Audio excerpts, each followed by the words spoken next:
इस सुनीता ब्लॉग में आपका स्वागत है। जय सिया राम। हेलो, हाय गाइड्स, कैसे हैं आप लोग? स्वस्थ होंगे, मस्त होंगे और अपने अपने कामों में आप लोग व्यस्त होंगे। और मैं भी स्वस्थ हूँ, मस्त हूँ और कामों में व्यस्त हूँ। तो ये तो हम लोगों की दिनचर्या चलती रहती है। तो पढ़ते हैं अपने ब्लॉग में। तो ये हमारे सुबह मॉर्निंग के काम शुरू हो चुके हैं। तो मैं अपने बालकनी में हूँ, वहाँ पे थोड़ी सी मनी प्लांट वगैरह लगी है तो उनमें मैं पानी दे रही हूँ। आजकल गर्मियाँ ज़्यादा है तो पत्ते मुरझा से जाते हैं, तो मैंने कहा सोचा खूब अच्छे से इन्हें पानी दे दूँ जिससे इनके पत्तों में भी हरियाली आ जाए। और बहुत जल्दी से ये सूख जाते हैं और मुझे पानी एक ही टाइम दे पाती हूँ क्योंकि बालकनी है और बाहर से वो पानी अंदर कमरों तक भी आता है। तो मैं सुबह सुबह इन सब में खूब अच्छे से पानी दे देती हूँ, खूब ज़्यादा सा पानी डालती हूँ जिससे कि ये दूसरे दिन तक की भी इनमें नमी बनी रहे। तो इस तरह से मेरे मॉर्निंग के काम शुरू हो गए। और जो छोटे छोटे पौधे थे रेलिंग पे मैंने बांध रखे, उनमें भी मैंने पानी दिया, जबकि मैंने नेट वगैरह बांध रखी है। सुरक्षा का पूरा मैं ध्यान रखती हूँ। अब मैं आ गई हूँ अपने बेडरूम में। अब मैं कर रही हूँ बेडरूम में अपनी बेडशीट चेंज, क्योंकि बेडशीट भी मैं 2-3 दिन में चेंज कर देती हूँ। वैसे भी मैं चेंज करती रहती हूँ क्योंकि जब गंदी हो जाती है बेडशीट तो 2 दिन के बाद ही अजीब सी लगने लगती है। तो मैं हर दूसरे तीसरे दिन बेडशीट को, मेरा रूटीन में है कि मैं वेडनेसडे को चेंज करती हूँ और फिर मंडे को। ऐसे करके मैं हर 3-3 दिन पे मेरी तीसरे दिन आराम से वो हो जाता है। तो इस तरह से मैंने रूटीन बना के रखा है। अब मैं बेडशीट हटा दूँगी और थोड़ी सी डस्टिंग वगैरह जो करनी है वो करने के बाद फिर मेरी चलेगी मशीन और मैं धुलूँगी कपड़े। जब तक मेरे कपड़े धुलेंगे तब तक मैं और भी काम कर लूँगी। तो ये देखिए मेरी बढ़िया बेडशीट एकदम सेट हो गई है और मैंने अपना बेडरूम भी साफ़ कर लिया। अब मैं आ गई हूँ भगवान जी के बर्तन साफ़ करने के लिए। तो मैंने थोड़ी सी पिसी खटाई में नमक मिला लिया। पीताम्बरी मेरी ख़त्म हो गई थी, वैसे तो मैं पीताम्बरी से ही करती हूँ, मगर जब पीताम्बरी नहीं होती है तो पिसी खटाई में आप नमक मिला के करिए, उससे भी बर्तन बहुत अच्छे और बहुत साफ़ हो जाते हैं और उससे सारे बर्तन साफ़ हो जाते हैं।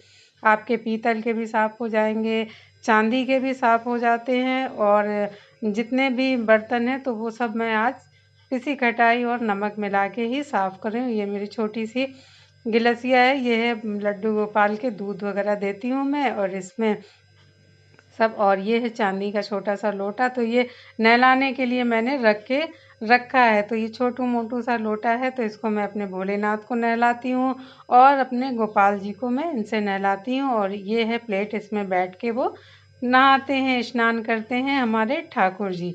तो इस तरह से देखिए कितने बढ़िया चमक है पिसी खटाई और नमक से। तो इसको आप भी ट्राई करिए, आप भी अपने भगवान जी के कपड़े, बर्तन और जैसे भी जो हैं उनकी आप खूब अच्छे से ऐसे साफ़ कर सकते हैं। और ये खूब ढेर सारे हमारे यहाँ लेके आ गए ये फूल। जब फूल आ गए तो मन में आई कि लाओ आज ठाकुर जी को सुंदर सी माला पहनाओ, क्योंकि आज एकादशी है। तो बस मन में आया और मैं बैठ गई माला बनाने के लिए। तो मैंने सुंदर से फूलों की माला देखिए हमारे गोपाल जी ने पहन भी ली। और ये मैंने तुलसी का पत्ता उनके पास रख दिया है। आज एकादशी है तो इस वजह से मैं रात में ही कल ही तोड़ के रख ली थी तुलसी मैं एकादशी के दिन नहीं तोड़ती हूँ। तो ये आप लोग भी नहीं तोड़ते होंगे। और ये तेल आया है जो मैं अखंड जोत जलाती हूँ तो तिल के तेल की जलाती हूँ। तो ये तिल का तेल आया है भगवान जी का। और इनकी अलमारी है ये, तो ये अलमारी मैंने भगवान जी की ही बना के रखी है। इसमें जितना भी जो भी सामान होता है मैं ठाकुर जी का इसी में ही रखती हूँ, तो एक जगह सामान रहने से आसानी से मिल जाता। अब मैं आ गई हूँ किचन में, क्योंकि सुबह का रूटीन इतना जल्दी जल्दी का रहता है कि मुझे फटाफट सब काम करने पड़ते हैं। तो इस तरह से मैं अपने किचन में आ गई हूँ और अब मेरा शुरू हो गया है सुबह का नाश्ता बनाना। तो आज मैंने नाश्ता आलू का बनाया और ये मैं ठाकुर जी के पास भी आ गई हूँ। अब भोग वोग लगा के और मैं इनको थोड़ी देर में पर्दा और लाइट बंद कर दूँगी, क्योंकि टाइम अब उनके सोने का भी हो रहा। और ये है मेरी थाली भी लग गई है। अब मैं करूँगी दोपहर का लंच। तो मैंने लौकी की सब्ज़ी, रोटी, सलाद और दही, ये मेरी परफेक्ट पूरी थाली तैयार हो गई है। तो अब मैं दोपहर का लंच करूँगी। तो गाइज आज मैंने अपने बालों में क्या लगाया है और क्या मैं लगाने जा रही हूँ ये आप लोगों को मैं बता रही हूँ। मेरे बालों में इतनी खुजली होने लगी थी, इतनी सर में खुजली होने लगी थी गर्मी की वजह से। दाने भी नहीं थे और ना रूसी फंगल्स वगैरह कुछ भी नहीं थे, बस इतनी, मगर इतनी इचिंग, इतनी खुजली होती थी कि मैं बहुत परेशान हो गई थी। इतना मैं कोम लेके और खुजलाती रहती थी, बहुत खुजली होती थी। तो इसके लिए मैंने क्या किया और कौन सा उपाय किया जिससे मेरे बालों की एक बार में यार खुजली गायब हो गई। और मैं इतनी परेशान थी, इतनी परेशान थी कि कैसे क्या करें। इतनी दवाइयाँ लेके आई, होम्योपैथिक की भी दवा लेके आई, आयुर्वेदिक की दवा, जाने कितने मैंने लोशन लगाए, इन डॉक्टर के पास गई, सबके पास गई और मुझे ज़रा सा भी आराम नहीं मिला। सोचो, मैं इतनी खुजली होती थी कि मुझे रातों में नींद नहीं आती थी। तो मैंने दही लगाया और नारियल के तेल में कपूर मिला के लगाया, सारे उपाय किए, मगर मैं बहुत परेशान हो गई, बहुत परेशान हो गई। तो एकदम मैजिकल, मुझे जाने क्यों एकदम दिमाग में मुझे याद आई कि मेरी मम्मी के भी सर में अक्सर खुजली हो जाती थी। तो वो कहती थी आज खुजली हुई और बहुत बेटा खुजली हो रही बहुत। हम लोग कहते हैं नारियल लगा लो, ये मतलब नारियल का तेल लगाइए और कपूर लगा लो, ये लगा लो, वो लगा लो।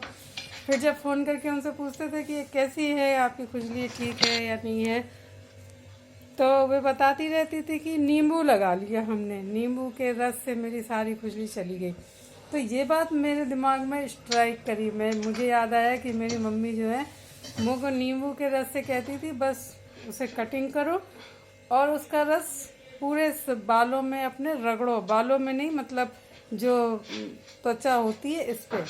और मैंने वही किया।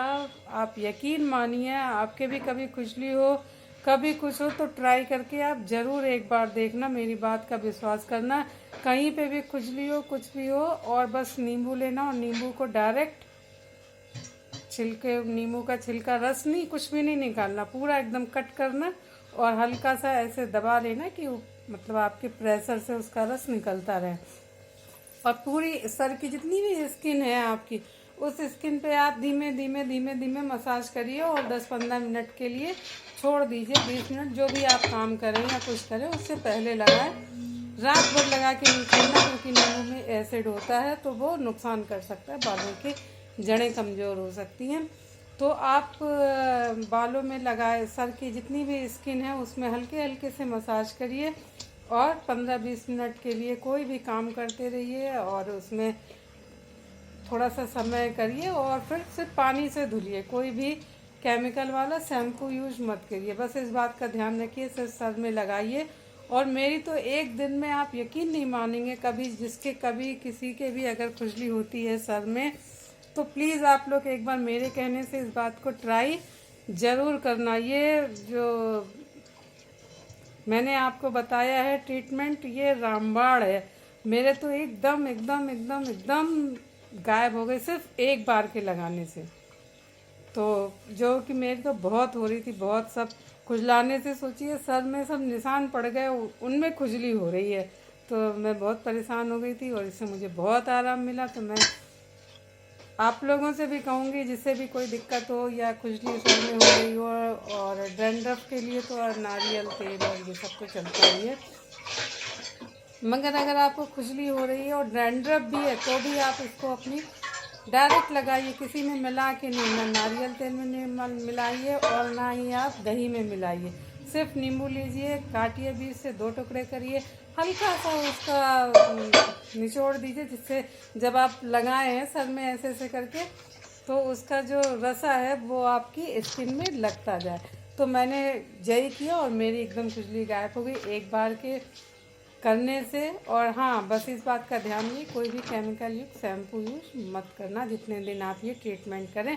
और फिर जब आपको शैम्पू यूज करना है तो बालों में ऑयलिंग करिए, मसाज करिए और बढ़िया से अपने हेयर की आपकी देखभाल हो जाएगी। और हमेशा एक बार तो आपको, जिसके भी रूसी वगैरह रहती है, तो थोड़ा सा ऑयलिंग ज़रूर करें। ऑयलिंग से क्या होता है कि वो रूसी दब बैठ जाती है और जब आप ऑयलिंग के बाद जब कोम करेंगे तो वो सारी कंघे में खिंच के चली जाती है, आपके और कहीं इन्फेक्शन नहीं करेगी। तो इस बात का आप ध्यान रखिए।